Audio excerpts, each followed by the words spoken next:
এদের প্ল্যানিং আসলে অলরেডি আমার শপিং করা শেষ, পরিবারের সবার জন্যই শপিং করেছি। তো ২-৩ দিন পর আমি খুলনায় চলে যাব, পরিবারের সাথে ঈদ কাটাবো। আমরা হচ্ছে ৩ বোন, ১ ভাই।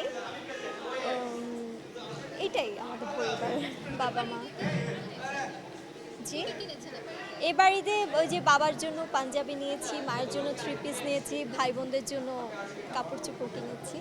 আমার জন্য এখনো কোনো শপিং করা হয়নি। দেখি, আমি চাচ্ছি যে আমার শপিংটা আমার পরিবারই আমাকে দিক। হ্যাঁ, যখনই আমি আসলে নিজে এস্টাবলিশড হয়েছি তখন থেকেই আমি পরিবারকে দেওয়ার ট্রাই করি।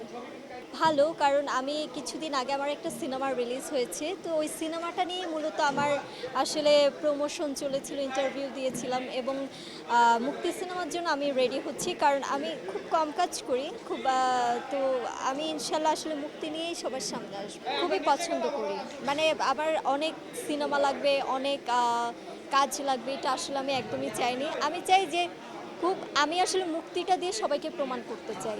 সবাই আমাকে দেখুক, কারণ ময়না তো অলরেডি রিলিজ হয়েছে, সবাই আমাকে বুঝতে পেরেছে যে আমি অ্যাক্টিং করতে পারবো কিনা, কারো গল্পের সাথে আমাকে যাবে কিনা।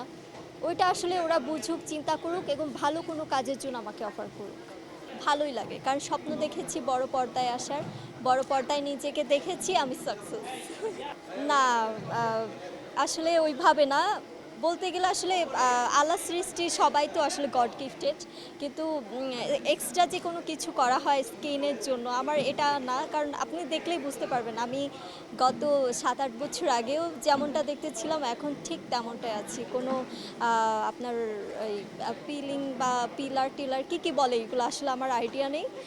তো সার্জারি করা এগুলো আসলে আমি করি না। এবং এটাই আমি আসলে বিশ্বাসী না। আমার কাছে মনে হয় ন্যাচারাল সুন্দরটাই সুন্দর। এবং যদি হ্যাঁ, এটা বয়স যখন হবে, যদি আমার কখনো মনে হয় যে আমি অন স্ক্রিনে থাকবো, তখন আমি ডিসাইড করতে পারি যে না ঠিক আছে, আমার ট্রাই করে দেখি আমার স্কিনটা ভালো রাখার জন্য, বা স্কিনটা কুঁচকে গেলে, এখন দেখেন আমাদের বয়স কম। অলরেডি আমার স্কিনটা ভালো আছে। এখন এটার উপর যদি আমি আসলে এক্সট্রা কোনো কিছু করতে যাই, ৫-১০ বছর পর আমার এই স্কিনটা ভালো থাকবে না, ন্যাচারাল থাকবে না। আমার একটা ইচ্ছা আছে, সেটা হচ্ছে লাস্ট যদি আমি ইন্ডাস্ট্রিতে থাকি, সাকিব খান ভাইয়ের সাথে আমার একটা কাজ হবে ইনশাল্লাহ কোনো একটা দিন। তাদের আসলে তারা তাদের সৌন্দর্য বৃদ্ধির জন্য বা স্কিনটা ঠিক রাখার জন্য যদি তারা করতে চায় করে, এটা তাদের ব্যক্তিগত ব্যাপার। তো তাদেরকে দেখতে আসলে খারাপও লাগে না, সুন্দরই লাগে। আমাদের বাংলাদেশের প্রত্যেকটা হিরোইন আর্টিস্ট খুবই সুন্দর, ওদের দেখলেও বোঝা যায় অন্যান্য দেশের তুলনায় তারা কোনো অংশে কম না। কিন্তু তারা যদি ওটা করে মনে হয় যে এক্সট্রা সার্জারি বা অন্য কোনো কিছু করে যদি ফিল করে যে না আমাকে ভালো লাগছে, তাহলে এটা তাদের জন্য। তাদের আয়নায় তাদেরকে যদি সুন্দর লাগে, এটা তাদের একান্ত মানে সৌন্দর্য বা ব্যক্তিগত ব্যাপার। আর আমার আয়নায় আমি নিজেকে যেভাবে দেখছি ওইটাই আমার ভালো লাগছে। যদি কখনো আয়নাতে আমার মনে হয় যে ভালো লাগছে না, তখন না হয় চেঞ্জ করব।